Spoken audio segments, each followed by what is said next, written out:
we all know about how Ian Paisley has felt about me over the course of, I suppose, 30 years. How has he felt about you? Well, I mean, I'm not going to speak for him. You used the word he despised me for 30 years, and in all probability that is true.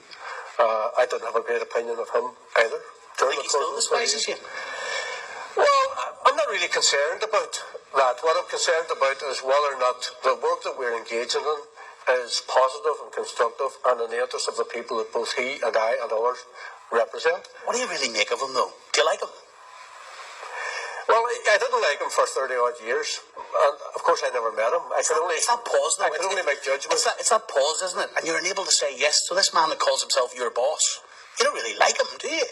You still don't? No, don't put words in my mouth.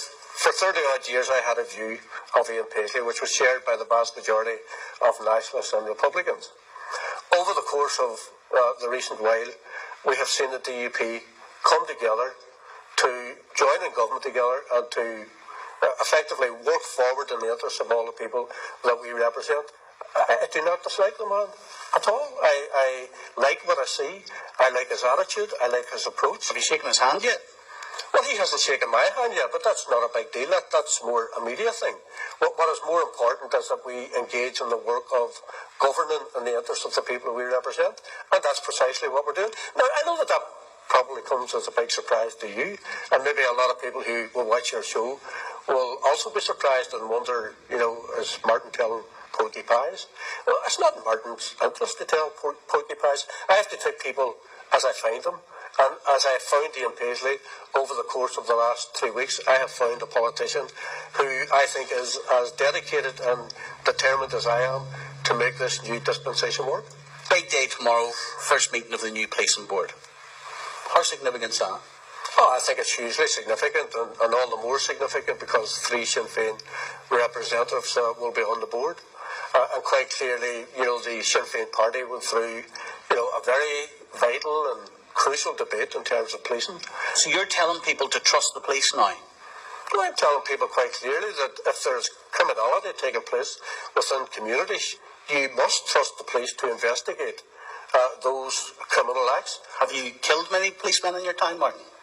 Well, I was part of the IRA, as many people know. Have you pulled the trigger? Well, let me answer the question. I was a member of the IRA, and the IRA killed members of the RUC and killed members of the British Army. And if there's a responsibility for being a member of the IRA for all of that, then I have to accept the responsibility. But that was in the past. I wonder if I'm sitting here looking at a killer.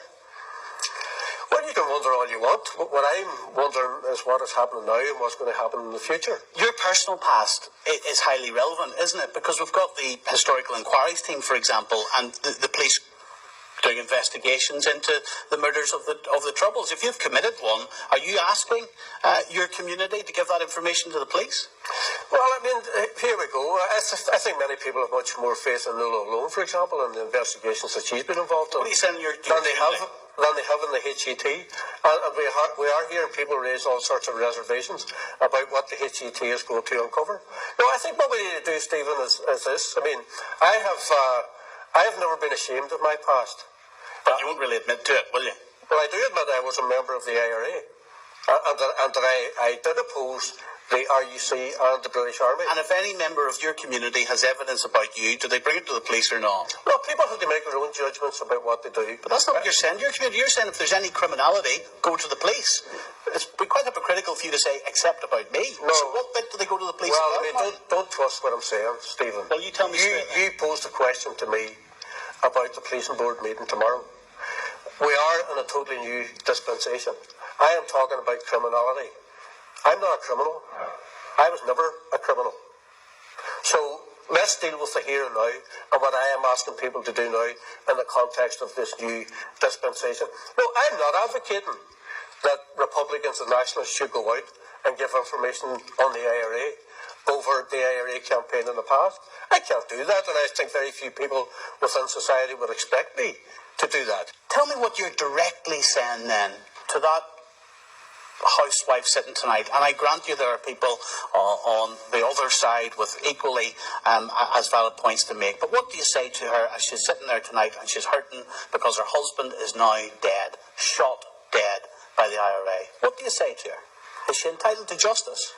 Well, I think everybody's entitled to the truth. What do you say to her? That individual, Martin. Yeah, but everybody's entitled to justice. But remember this, Stephen, we did have a mighty negotiation in 1998. It was called the Good Friday negotiations. So we all know about that. The gates were opened and the prisoners were released. Now, over the course of the last 8 or 9 years, there has been a fairly dismal failure to implement the agreement. We now have probably the best opportunity that has ever been provided to do that. We have to remember that woman of which you speak, and we have collectively to address how we resolve that. She's got to trust you now. Let's see if you can deliver for her then on the real bread and butter issues. Water rates. I could do a radio programme from now every single day of the week for the next 2 years. Your party ran on a pledge guaranteeing this country that water rates would not be paid. Can you stand over that? Well, water rates are not being paid. Next year? Except this year? Next year? Except on the domestic rate. Are we going to be paying more next year?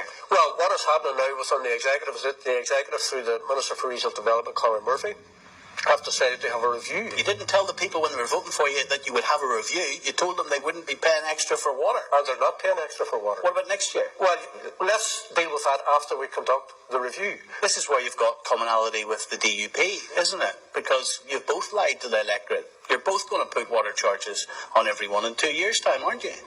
Well, sometimes you can be very humorous. and they'll be laughing when they're paying. And you can also be very provocative, and you love a good row. I mean, tell you what, the row goes, sit there tonight and tell me we will not be paying extra for water in 12 months' time. Well, let me tell you exactly what we're doing. I know that you would love me to predict the future and what is going to happen financially. Before the vote, you predicted it. And I've kept to my word, and the DUP have kept to their word. The people, as we speak, are not paying extra water charges. I don't know how long it takes for you to get that into your head. What we have to do now is conduct the review. You can only make a judgment on the DUP, ourselves, the SDLP and the Ulster Unionists. In the aftermath of that review and whatever flows from it, you're making a judgment now, and I think you're being highly presumptuous. I think people will be revelling in the fact that we're now talking about issues that will affect them in their daily lives here in Northern Ireland. At last, we've got local politicians who we can hold accountable. What do you think of one of the junior ministers of your present administration who is pretty repulsed by gay and lesbians? Well, I'm distinctly unimpressed by his remarks. I think he was out of order. We work in the office of the First and Deputy First Minister within a legal framework. We have a duty and a responsibility, and it's enshrined in legislation, to uphold legislation which protects the rights of everyone, including people who are gays. When Ian Paisley Jr. gave that interview, he wasn't speaking on behalf of the office of the First and Deputy First Minister. He was speaking only for himself. What kind of power do you have? Can you impose any kind of sanction on him? Well, I think that we will obviously have to look at the remarks that were made, but more important than that, is it possible you could sanction him? Well, the responsibility to deal with it is the responsibility of the office of the First and Deputy First Minister. It's the responsibility primarily of Ian Paisley Sr. What's his dad going to do? Slap him before he goes to bed?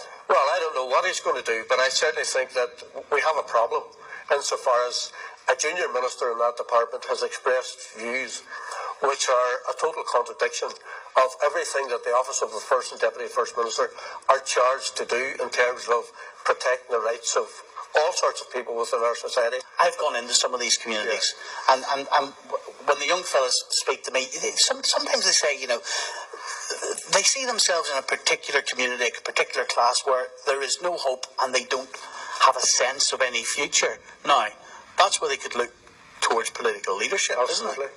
Well, we're 3 weeks into these institutions. I think that we are showing leadership. What's going to be exciting about this place, though? Well, what we have to do, I don't know if it's going to be exciting.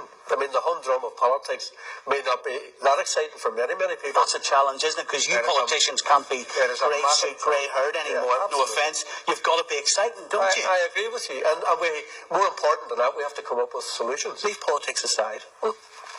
But I want to know what the Deputy First Minister is actually like. What's important to you, Martin? Well, my family, my wife, my children, my grandchildren, the communities that I come from, the Gaelic Athletic, association, Did your wife give you- of which you're not very good at in terms of what I saw of you recently. But I managed to run away from them. I like fly fishing. This is going to consume so much of your time now, though. Yeah. Is there going to be any time for your family and your kids? I go home every night when I possibly can, because that is the only way that I can have any semblance of a proper home life. And I eat my own dinner in my own house in the evening. Sometimes that's at 10 and 11 o'clock at night. We've got this State Your Weight campaign starting up, and I believe you've got some kind of some famous meal that your mother swears by? Cabbage and something else? Cabbage and bacon? It's common knowledge that my favourite meal is boiled cabbage and bacon or spare ribs.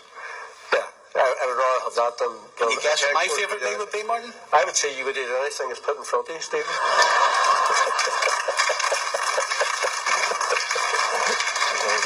Including me.